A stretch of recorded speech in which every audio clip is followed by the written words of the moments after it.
well, we're kind of talking about weapons. Yeah. We're kind of talking about background checks. Is there another piece there that goes kind of along with this, maybe to address, the thing that's kind of coming out now is some of the mental health issues that are related? Well, yeah.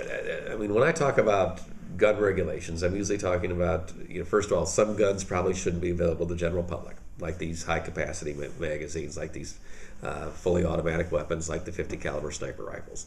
I also say there's some people that we know we shouldn't at least automatically say should be able to buy a gun. We've had a prohibited purchaser list since 1968 after the Bobby Kennedy Martin Luther King killings. We operated for 25 years on the honor system, which didn't work real well, but that list was too narrow to cover the guy in Tucson.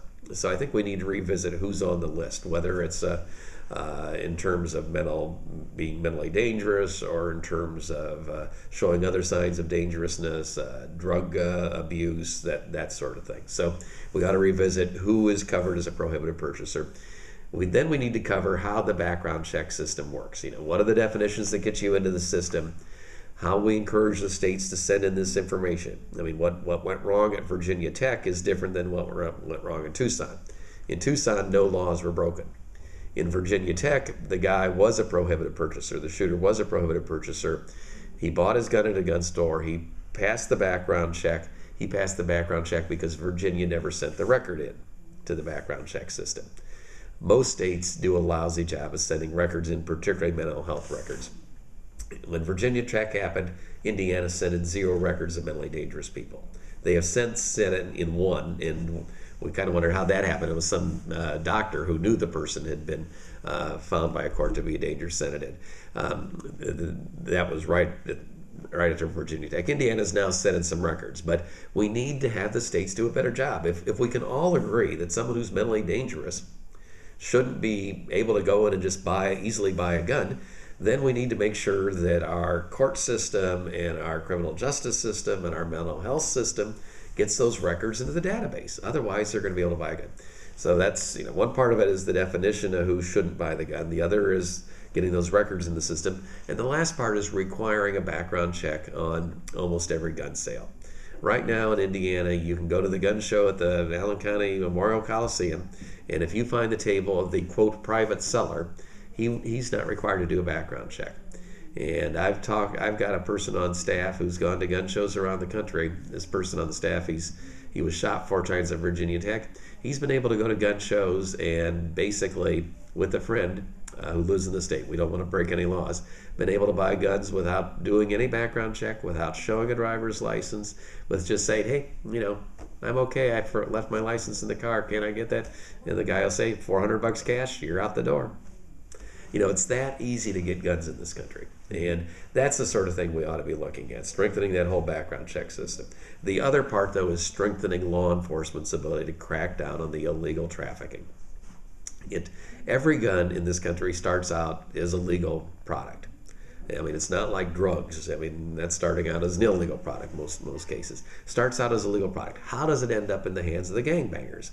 They don't grow on trees. The guys aren't growing these, in a secret part of the basement with lights and an irrigation system. Where are these guns coming from? Well, some are stolen, which that means anytime a legitimate citizen's got a gun, realize that you just added something in your house that's a target for the bad guy, along with jewelry and electronics. Some of them are stolen. A lot of them come out from people selling them at these, without the background check at the gun shows.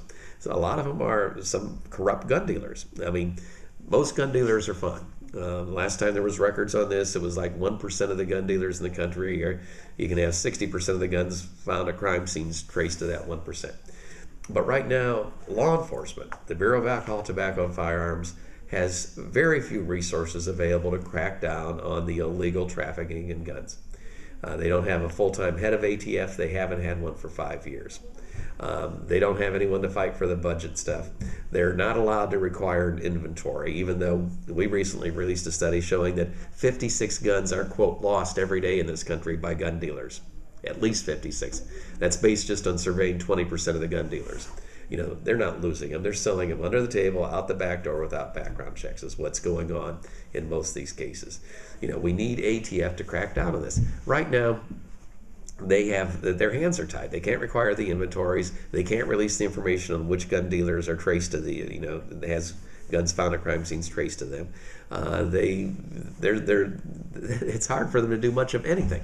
And there are simple things that can be done that would protect all of us. One is maybe we should restrict the number of guns you can buy at one time. Right now, it's legal for someone to go into a gun store in Dayton, Ohio and buy 81 of the same make and model of a semi-automatic pistol. That happened a couple years ago.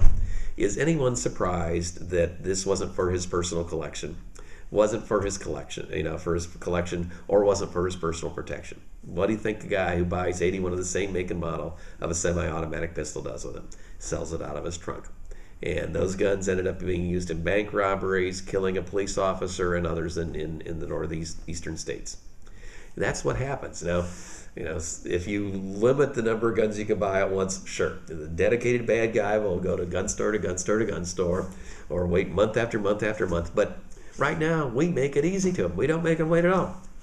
I'm going to fill up the trunk, fill it up. And those are the kind of things we're talking about. Basically, we don't regulate access to guns at all in this country. And as a result, we end up with 30,000 people dead every year from guns and another 70,000 people injured every year from guns.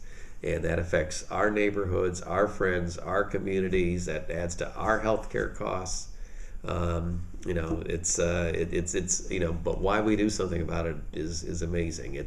We need to speak up, tell the politicians, tell the elected officials, not a Second Amendment issue, not a liberal versus conservative, Republican versus Democrat, public safety, public health. Let's just get this fixed up, and you can have guns, but let's have guns with the responsibility and recognizing the risks.